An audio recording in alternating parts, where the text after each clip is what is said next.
Maswerteng umaga po mga ka-STL. Narito na po ang resulta ng STL Muntinlupa para sa araw na to. First draw, January 16, 2025.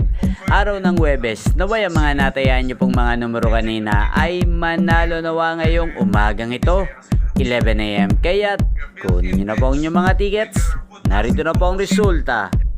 Ang mga numerong nanalo sa STL Muntinlupa ngayong umagang ito, January 16, 2025, 11 AM. First draw result, 25 at 8 in exact order. Sa lahat po ng tumaya kanina sa STL Muntinlupa para sa first draw ng 25 at 8, congrats po sa inyo. Panalo po kayo again, 25 at 8. At ngayong umagang ito sa STL Muntinlupa, atin pong shoutout si Ate Mel ng Muntinlupa. Shoutout po sa iyo, Ate Mel. Naway nasa mabuti ka pong kalagayan. Sana ang mga tinataya mong mga numero sa Muntinlupa ay manalo sana ngayong umagang ito. At sa lahat po ng mga taga Muntinlupa dyan, shoutout po sa inyo. Naway nasa mabuti po kayong kalagayan. Inyo pong napanood ang resulta ng STL Muntinlupa sa channel na to, Roderick Hernandez TV. Magkita-kita pong muli tayo mamayang alas 4 ng hapon. Thank you for watching.